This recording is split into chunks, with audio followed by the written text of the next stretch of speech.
Columnist Peggy Noonan has a new piece for the Wall Street Journal entitled "May Trump Soon Reach His Waterloo?" And she writes in part, quote, "This weekend I reread Paul Johnson's Napoleon, which came out in 2002, part of his series of brief lives. Johnson writes of the cult of Napoleon in a way that is now pertinent. The cult of Bonaparte was originally wide, but it did not last. It had power in the moment, but it passed. Reality settled in. History made its judgments. The cultists changed the subject or added nuance when pressed to explain their previous support. Back to now, Chris Christie could easily defeat Joe Biden. So could several of the GOP candidates now in the field. Donald Trump wouldn't, for one big reason. His special superpower is that he is the only Republican who will unite and rally the Democratic base and drive independents away. A sad thing is that many bright Trump supporters sense this and the case against him, but can't concede it and break away from him. This weekend at a party, one of Mr. Trump's New York supporters, a former office holder, quickly made his way to me to speak of his hero.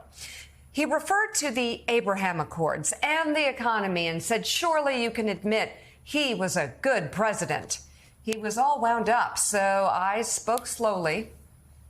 I will tell you what he is. He is a bad man.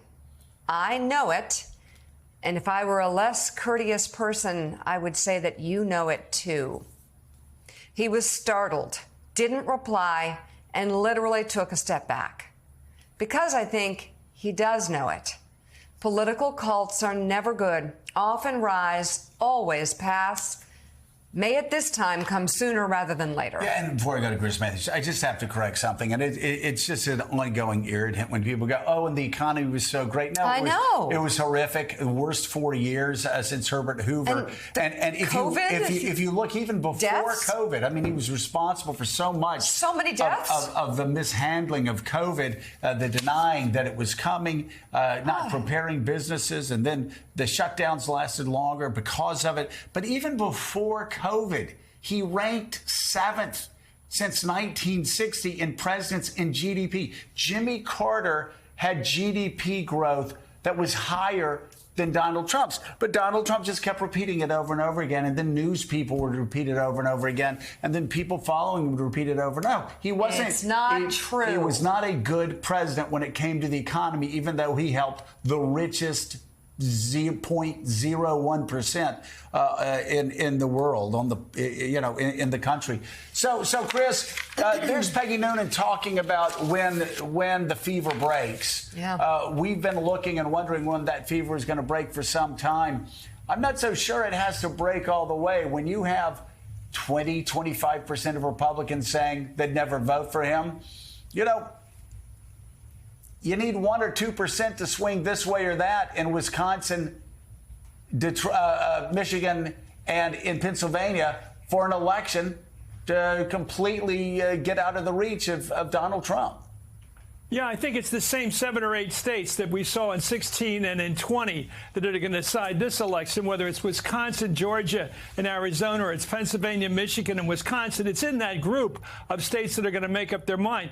I think Trump is following a strategy, and maybe I'd be right about this, but I think he's been dragging along DeSantis as his main boxing partner, his sparring partner. I watched him all day yesterday in Iowa. He really wants to keep one opponent out there, one opponent he can beat in Iowa and New Hampshire, and then get rid of them all, with Christie coming on after him as a problem but not a real threat. I'm not sure that Christie can beat him, being a total Trump opponent, whereas DeSantis is not really an opponent. He's ready to jump on the ticket if he can, if not on the ticket, support him at the convention in Milwaukee. I think Trump is trying to carry one opponent at a time, and that's DeSantis. And I watched him do it with out in Iowa with farmers' issues, agricultural issues. He wants to keep one guy in the field against him so he can beat him early on. And I think that's what he's up to.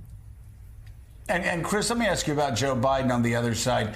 We've always talked on the show about how he's the most underestimated guy. He was written off as finished after Iowa, New Hampshire in 2020. And, you know, Joe Biden's always been underestimated, always been mocked, always been ridiculed, going back to the 87, 88 campaign. But he's underestimated there. He's too old to win in 2020. He ends up winning. Then he's underestimated. This poor old man thinks he can get bipartisan legislation. He passes more bipartisan legislation in 2 years than anybody else since Reagan or LBJ. Then it's like, oh, but he's still too old. We're going to get crushed during the midterms. He ends up having the best midterms for first term midterms since, you know, if you look at governors' races being picked up, you have to go all the way back to FDR's midterm to compare a president that did as well as he did. Yeah. And then, you know, as soon as that, they're like, yeah, okay, great, he did well. He's still too old. Then he delivers a State of the Union that works. But we hear it day in, day out. I know you hear it day in and day out. He's too old to run.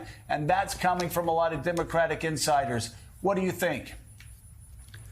Well, the insiders is a good phrase. I mean, it is the insiders that are chattering about the vice president and whether she should be on the ticket, but she will be on the ticket, and he will be the nominee. And it's not going to be Bobby Kennedy Jr. It's going to be him. That's what's going to happen. And we have to get that straight. It is going to be a stark reality between Joe Biden at age 82, going on 86. It's all true. These are all facts on the table. And Trump's on the table. Trump said on abortion, he's trying to say that the evangelicals caused this whole problem with Roe and everything and the Dobbs decision. He was the one attacking Roe. He was the one saying there needs to be some form of punishment for women who have an abortion. And so this is him. And it's him who was opposing any aid to Ukraine. It was him. He keeps attacking himself. He is the villain. He's the one that's caused all the trouble politically for the Republicans. They're in the wrong side of history with the Russians. They should be embarrassed that they're supporting the Russians, but they are. They're questioning NATO. He questioned NATO. He wanted everyone to pony up more money to be part of NATO. He wanted fewer members. He's the bad guy. And that's an awful thing to say about another human being, but that he is the villain of his own story. Mm-hmm.